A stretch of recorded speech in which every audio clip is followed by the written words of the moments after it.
Alô, bom dia.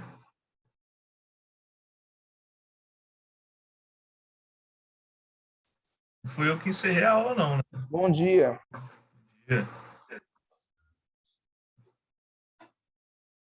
Eu entrei aqui, você estava em aula, eu saí, mas não fui eu que encerrei, não. Cortou no meio? Não? Ah, não, tô tranquilo. Susto.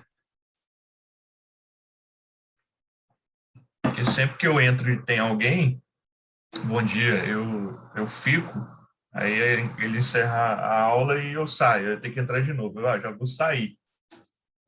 Aí quando eu entrei, tá todo mundo entrando, eu falei, ih, rapaz, tá, vamos lá. Beleza, tudo certo. Show de bola. Vamos lá, gente. Bom dia, bom dia, bom dia. Deixa eu apresentar a tela. Puxar vocês para o canto. Aqui. Show de bola. Vamos falar de gráficos, né? Física 1 hoje.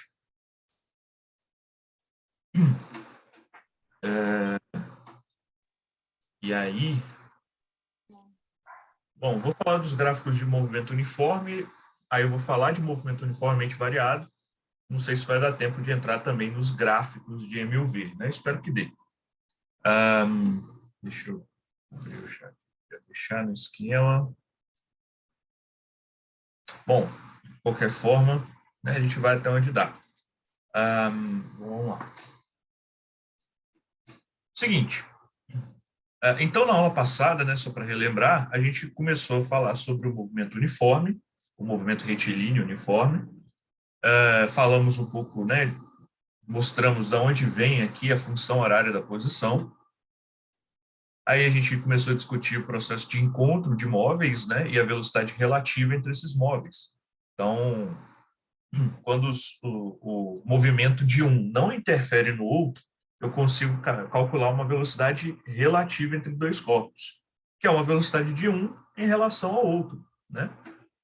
Quando eles têm o mesmo sentido, né, em geral numa perseguição, a gente pode subtrair as velocidades deles, porque, né, em geral do maior pelo menor, justamente para encontrar uma velocidade relativa entre eles. Né? A gente definiu lá na primeira aula, na segunda aula, que um corpo a 10 metros por segundo e outro corpo a 10 metros por segundo, no mesmo sentido, eles estão em repouso.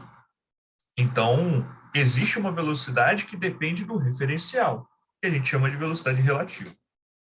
Então, falamos um pouco sobre isso, falamos um pouco sobre, né, o encontro de móveis, só velocidade relativa. E aí a gente pode fazer questões de encontro de móveis também utilizando a função horária da posição. Eu vou, né, novamente me botar à disposição, vou até abrir aqui, tá. Eu botei junto com a aula, sabe, no movimento uniforme. Eu botei uma lista de movimento uniforme lá, encontro de móveis, né, encorajo vocês aí a fazer, tem uma questão de Enem aqui, inclusive. Em geral, algumas questões aqui dessa lista a gente resolve até por velocidade média, e eu botei a resolução, inclusive, né? Já que a gente está começando esse estudo, então eu boto com resolução. Mas caso você não compreenda muito bem resolução e tal, e as próximas listas vão vir só com gabarito, tá? Eu vou evitar de ficar botando a resolução completa, porque às vezes a gente se apoia nisso. Mas fiquem à vontade aí para quebrar a cabeça, tentar um pouquinho, não conseguiu? Fala comigo, tá? Vamos lá. Eu vou falar de gráfico de movimento uniforme, então, pelo menos, para eu falar de um gráfico, que em geral o que eu aparece um pouco menos. O que é importante analisar quando a gente está falando de gráficos?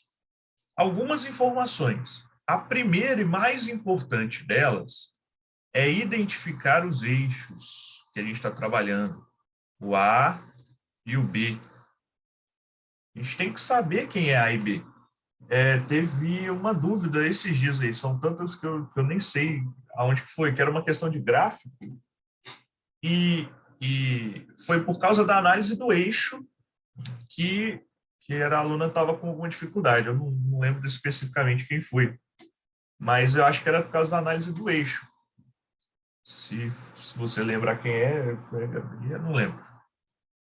Justamente porque é importante. Às vezes a gente vê um tipo de gráfico que a gente olha e fala, é gráfico de velocidade, porque ele tem um desenho parecido com um gráfico de velocidade.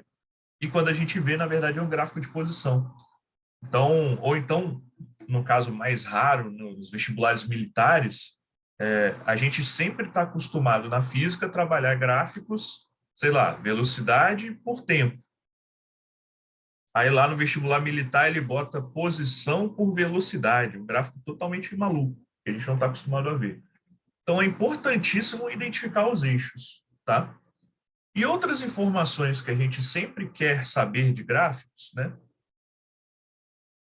É a variação nos eixos.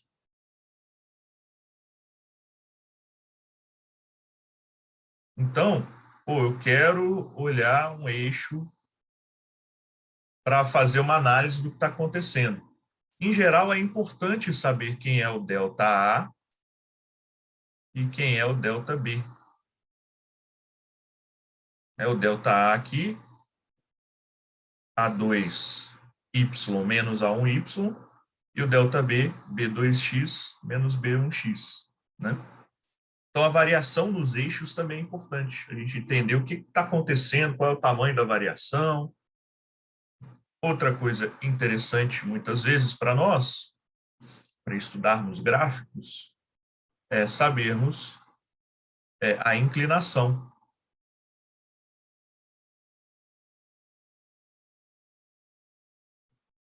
Isso aqui no ensino superior, a gente vê de uma forma muito mais simples do que a gente ensina aqui no fundamental no médio, mas que para aprender essa forma aí tem que passar por um processo complicado, que é a derivada, né? Então a gente pega uma função e deriva, a gente acha a inclinação em determinado ponto. Então nesse ponto ele tem uma inclinação, nesse outro ponto ele tem outra inclinação, nesse outro ponto ele tem outra inclinação. Então cada ponto desse gráfico aqui vai ter uma inclinação. Em geral, a gente acha a inclinação pegando a variação em geral, tá? Isso aqui é até quase uma observação, que a gente não precisa se preocupar tanto, mas em geral a gente vai pegar delta A sobre delta B, que a gente acha a inclinação da reta. E, por fim, o que é bem interessante e importante é a área sobre a curva. Todo gráfico a gente vai poder chamar de curva, tá? Bruce, tá, isso aí é curva, mas se você desenhar isso aqui é uma reta. Então, mas outro nome para gráfico é curva. Então, às vezes que eu falar curva, é costume, tá? O gráfico, a gente sempre pode chamar ele de curva. E a área, em geral, é A 2y vezes delta B. Né? Esse ponto aqui maior, a altura máxima, vezes a base. Né? Base vezes a altura em geral. Tá, professor, mas esse desenho aqui é totalmente desconhecido. Alguém quer perguntar alguma coisa?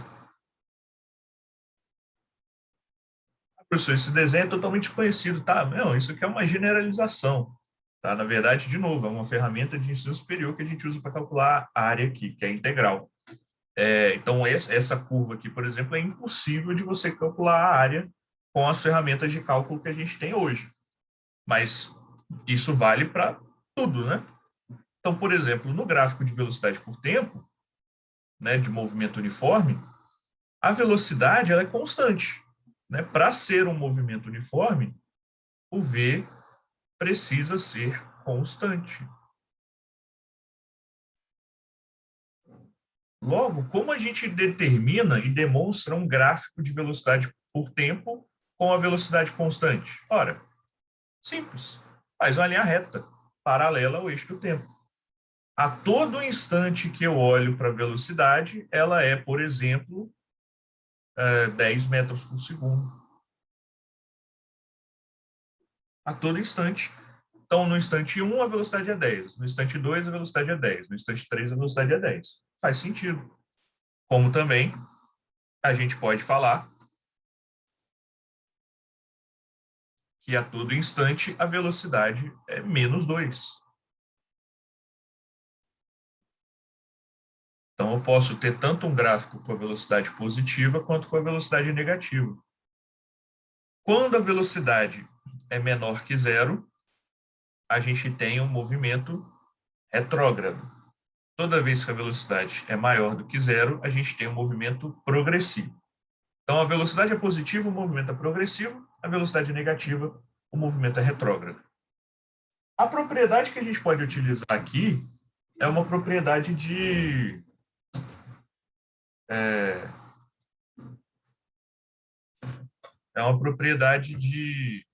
área, né, que é uma coisa importante para a gente calcular. Então, basicamente, todo gráfico de velocidade por tempo, todo gráfico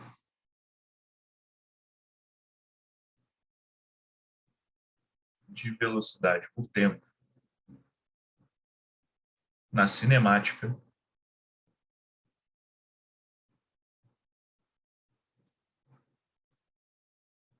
vai ter essa propriedade, tá? Que é o seguinte, vamos botar números aqui. Eu tenho, então, uma velocidade de 7 metros por segundo e eu ando com essa velocidade durante 8 segundos.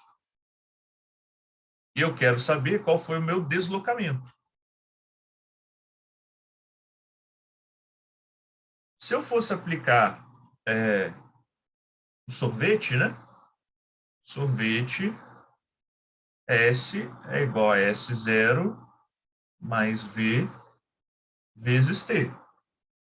Aí eu passo o S0 para cá. Aliás, já comecei a usar. Eu ia usar a fórmula de velocidade média, mas não tem problema não.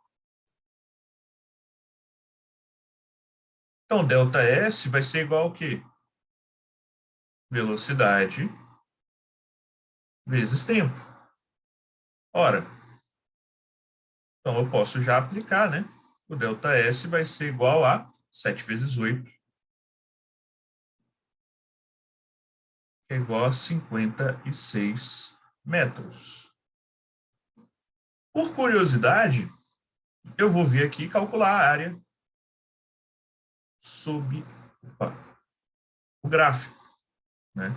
Toda vez que eu falo área sob o gráfico, é entre a minha reta ou minha curva e o eixo o eixo X, né? Aqui no caso o eixo do tempo. Então, professor, por exemplo, aqui você tem um gráfico, né, com a velocidade negativa.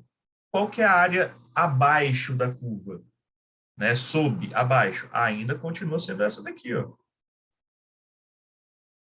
Ainda continua sendo essa daqui. É sempre entre o meu gráfico e o eixo X, né, que a gente está mais acostumado a usar como X. Logo, se eu calcular essa área aqui, é uma área de retângulo.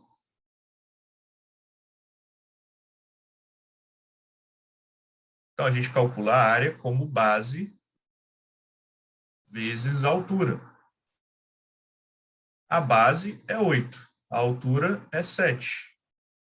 Opa, não à toa, né, e não é uma coincidência isso, né? A propriedade é que a área sob a curva a gente chama que é numericamente igual, que calcular a área é metro quadrado, né? Numericamente igual ao deslocamento. Então, todo gráfico na cinemática que trouxer uma velocidade por tempo, a gente tem que saber que a propriedade é todo gráfico V por T na cinemática tem essa propriedade.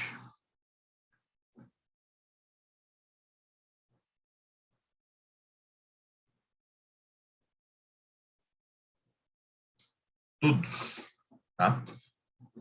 Beleza. Então, gráfico da velocidade por tempo e temos o gráfico da posição por tempo, né? Aqui só temos dois. A posição em função do tempo, né? Ela surge em decorrência da fórmula do sorvete, que é uma função.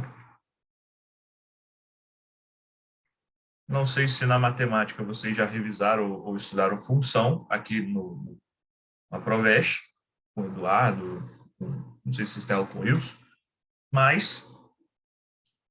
Opa, sim, ótimo. Ah, graças a Deus, que bom.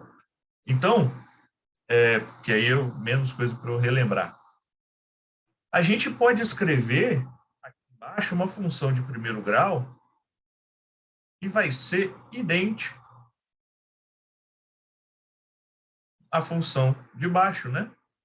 S equivale ao Y, S0 equivale ao B, né? Uma constante, né? Meu ponto de partida é sempre constante. Velocidade tem que ser constante, é o meu coeficiente angular, e a minha variável, que aqui no caso da física é o tempo, aqui na matemática em geral é x. Lembrando que todo gráfico da matemática, aliás, desculpa, todo gráfico aqui da física, que envolve tempo, você vê que eu paro o gráfico aqui, não existe nada aqui para trás, porque não existe tempo negativo, né? Então, é errado se eu for desenhar um gráfico da física e fazer isso. Porque eu estou vindo com um tempo negativo aqui que não existe. O gráfico ele sempre vai começar do eixo Y. Bom, o que a gente tem de informação aqui? Vamos lá. A posição inicial do meu corpo, então, é o S0, já que o S0 é o equivalente a B, que a gente chama de coeficiente linear.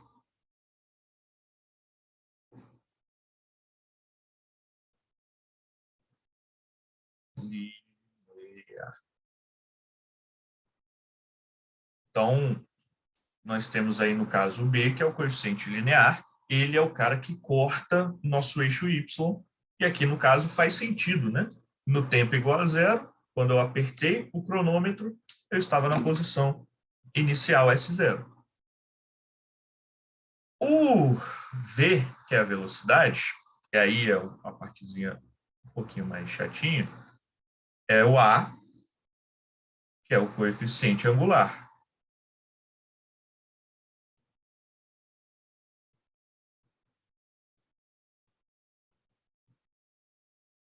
Ele determina a angulação da reta. Aí a pergunta, entre esta reta e esta aqui, quem tem maior velocidade? Azul ou vermelho? Azul. Azul. Por quê?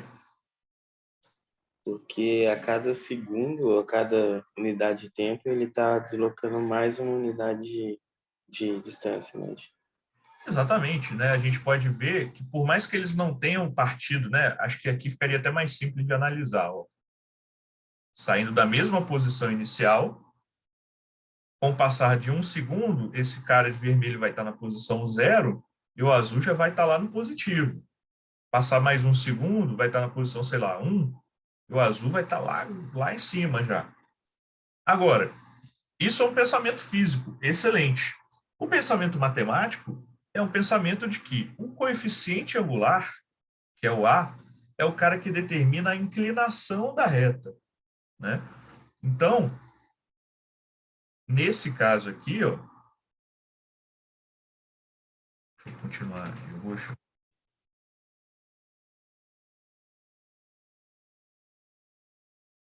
A inclinação em relação a um eixo paralelo aqui vai ser dado por um ângulo. eu posso chamar de alfa. Esse ângulo alfa, ele é o que determina a inclinação da minha reta.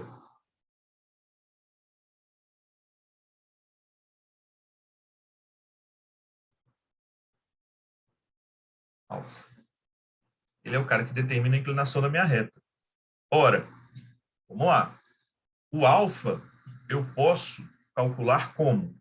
Eu posso marcar um pontinho aqui, posso marcar um pontinho aqui e fazer o cálculo. É um triângulo retângulo. E aí eu vou ter que a tangente de alfa, porque tangente, cateto oposto sobre cateto adjacente. Aqui não me importa muito o gráfico em si, eu não tenho nenhuma informação disso. Então, a tangente de alfa é o próprio A, o coeficiente angular. E também a velocidade do corpo. Ora, vamos pensar fisicamente, velocidade não é ΔS sobre ΔT? É isso que a gente acabou de fazer, né? Então, a tangente de alfa ali, ó, eu calculo como ΔS sobre ΔT. Então, isso é velocidade. Então, só uma demonstraçãozinha, às vezes pode aparecer um gráfico que queira mexer com algum ângulo aí. Deixa eu ver mais. Bom. Aqui, a tangente de alfa, né? Não sei se vocês lembram do ciclo trigonométrico. Eu estou trazendo mais para análise trigonométrica, mas eu não vou me prender muito nela, não. No ciclo trigonométrico, você tinha o eixo dos senos, aqui dos cossenos, dos senos, e o eixo das tangentes era aqui, né? Tocava a circunferência. Então, aqui é seno.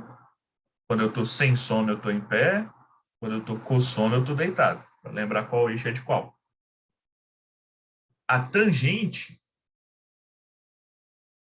ela é positiva no primeiro e no terceiro quadrantes. E é negativa no segundo e no quarto. Então, toda vez que a minha angulação da reta estiver aqui para cima, quer dizer que a minha tangente é positiva e, consequentemente, que a minha velocidade é positiva. Toda vez que a minha inclinação estiver aqui para baixo, quer dizer que a minha tangente é negativa, consequentemente, a minha velocidade é negativa. Então, aqui, só uma explicação trigonométrica para eu afirmar que aqui, então, a velocidade é positiva, então eu tenho um movimento progressivo,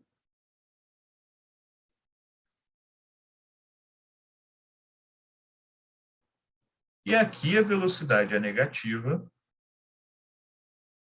então eu tenho um movimento retrógrado. Então eu consigo fazer a análise da velocidade no gráfico da posição também, tá?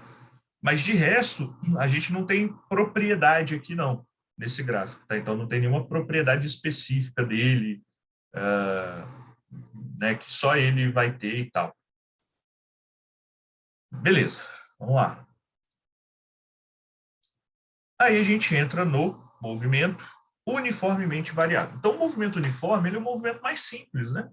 É um movimento que está estudando um corpo andando com velocidade constante.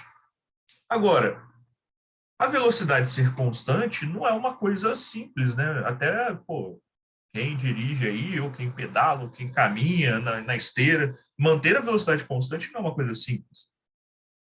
O mais comum dos movimentos é ele ter alterações. A gente não vai estudar ou não vai focar o nosso objeto de estudo aqui em alterações irregulares. Eu parei, estou andando a 2, depois andei a 1, depois parei, depois acelerei. Não, a gente não vai ficar, porque aí é muito complexo. A gente vai ter alterações constantes. Então, se eu vou parar, eu vou parando na mesma taxa sempre. Se eu for acelerar, eu vou acelerando na mesma taxa sempre. Esse é o movimento uniformemente variado, né? Então, o movimento uniformemente variado, ele é um movimento, ou seja, o v, né, a velocidade, ela não pode nem sempre ser zero, ela pode parar por um momento, mas se o corpo para e fica lá parado, não tem movimento, né? Uniformemente variado. Então, o variado é porque a velocidade muda e uniformemente porque ela muda de forma constante. Ou seja, eu tenho uma aceleração de 2 metros por segundo ao quadrado. Daqui a pouco eu falo da unidade. Uma aceleração de 2. Aí, no tempo igual a zero, deixa eu dar um zoom para ficar mais fácil de ver aqui, ó. No tempo igual a zero, eu tenho a velocidade 4 metros por segundo. Agora, eu não vou me preocupar em qual posição que eu estou. A gente se preocupa com a posição depois. Passado 1 segundo, eu vou ter 2 metros por segundo a mais de velocidade. Eu vou ter 6. E passado mais 1 segundo, eu vou ter 2 metros por segundo a mais de velocidade. Eu vou ter 8. E mais 1 segundo, vou ter 10. Então, a velocidade agora é que vai variar de forma constante. Ó, isso implica que cada vez mais eu vou percorrer um espaço maior no mesmo intervalo de tempo. Só que se eu chego no instante 287, não dá para eu ir somando 1 a 1 a 1 a 1 a 1. Então, da mesma forma que a gente precisa criar uma função para posição, aqui agora eu preciso criar uma função para velocidade, que é a função horária da velocidade.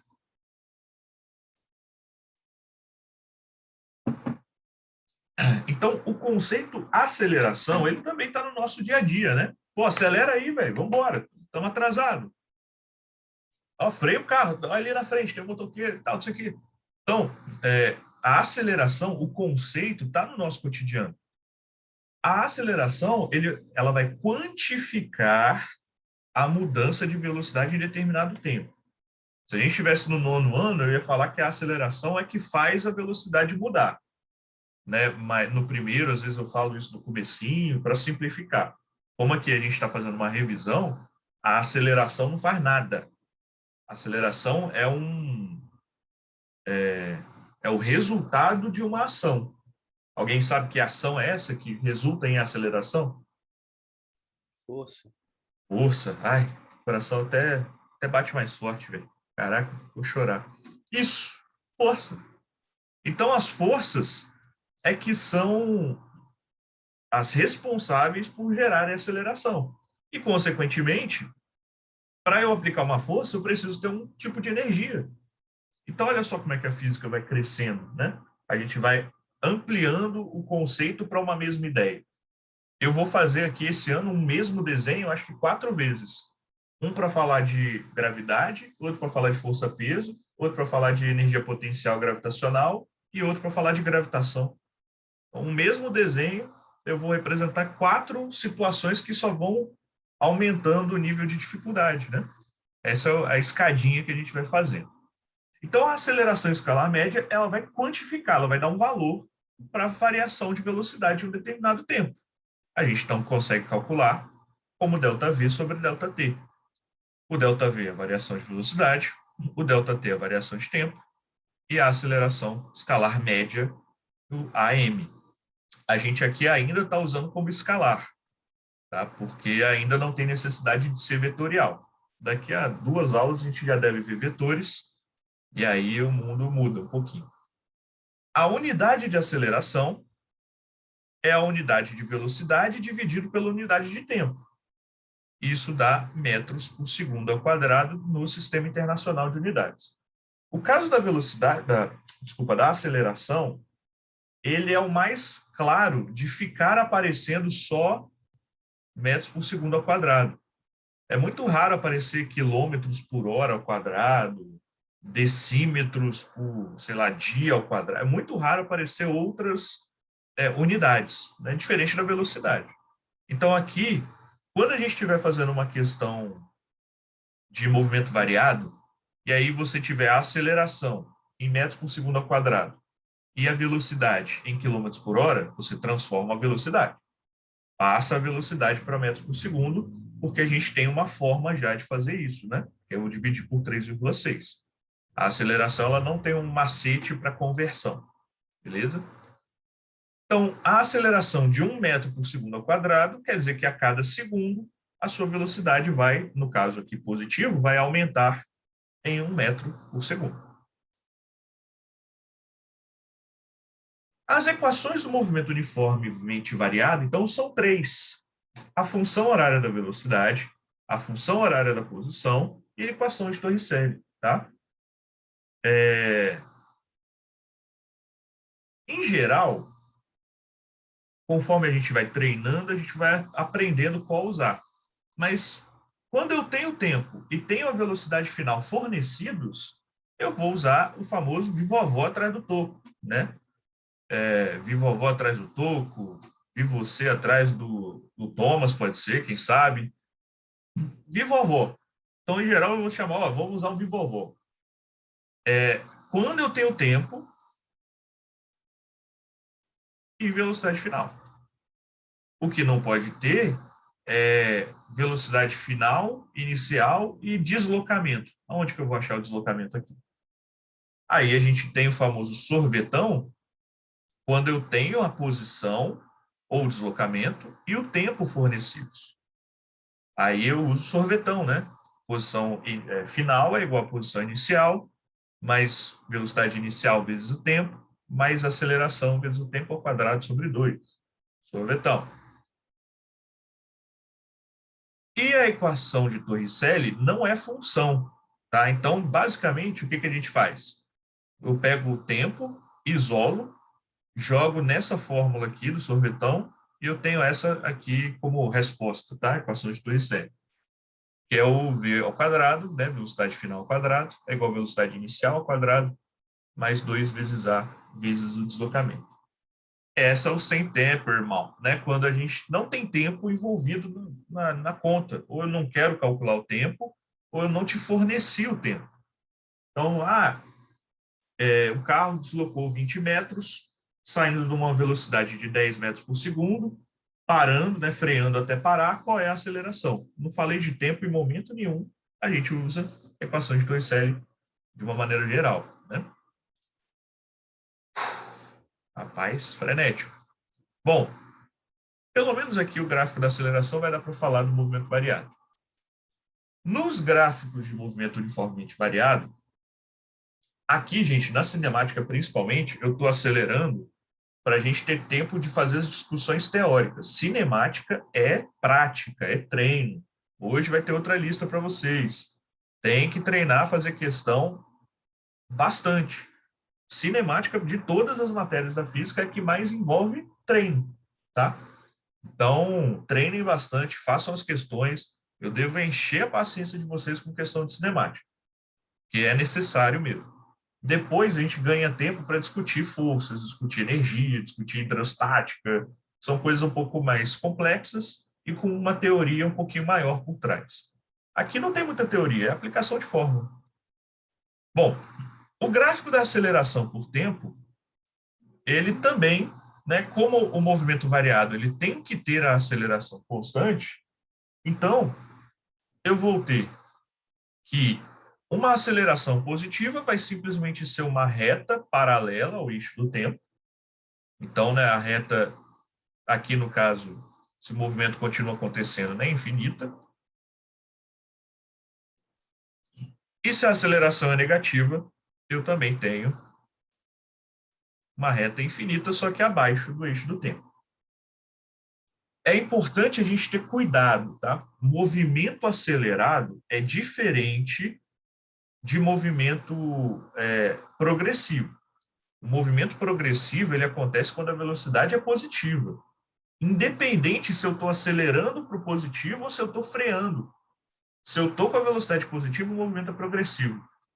Para ele ser acelerado, a aceleração ela tem que estar me ajudando. Então, se eu estou indo para o negativo E a aceleração, quer que eu vá para o positivo? Ela está me acelerando? Não. Então, a gente tem que tomar cuidado porque a análise de movimento progressivo é bem simples. Velocidade positiva, movimento progressivo. Velocidade negativa, movimento retrógrado.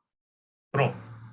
Da aceleração, eu posso ter uma aceleração positiva no movimento retardado, que é o movimento de frenagem. Eu já vi professor errando isso, hein? Inclusive. Então, não tem como ser um movimento acelerado. Então, quando os sinais, para simplificar, quando os sinais de aceleração e velocidade são iguais, o movimento é acelerado. Quando os sinais de velocidade e aceleração são diferentes, o movimento é retardado. Então, no caso.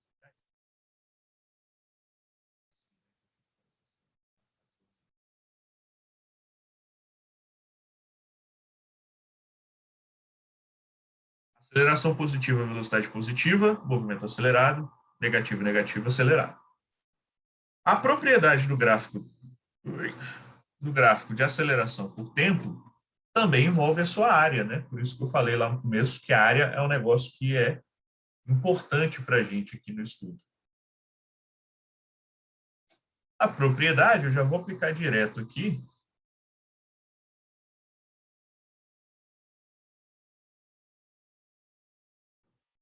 É que a área sobre a curva é numericamente igual à variação da velocidade do corpo.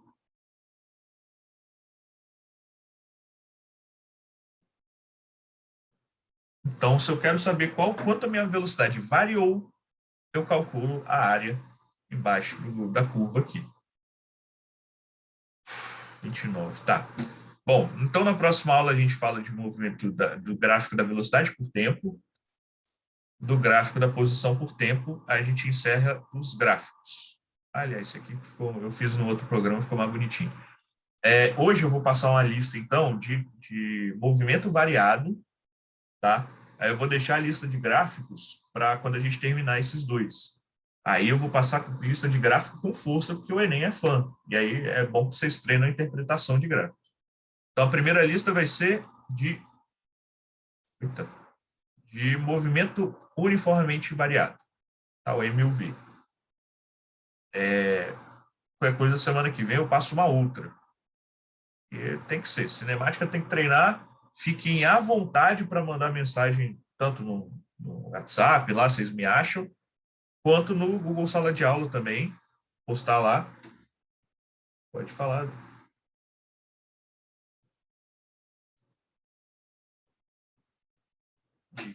Giga. Você poderia fazer. Ah, de tudo? Eu vou mandar isso aqui agora. Junto com o vídeo da aula eu mando esses quadros. Isso aqui ficou grande pra caramba. Vou mandar em PDF. É dessa daqui mesmo? Ah, não, então como você vai mandar, pode deixar, tá ótimo. Com o vídeo da aula eu mando daqui a pouquinho já. Beleza. Gente, bom almoço aí, bom descanso. Vocês são guerreiros, estarem aí e vão ter a recompensa. Bom restinho de feliz. Amém. Valeu, professor. Valeu. Valeu, gente. Tchau, tchau.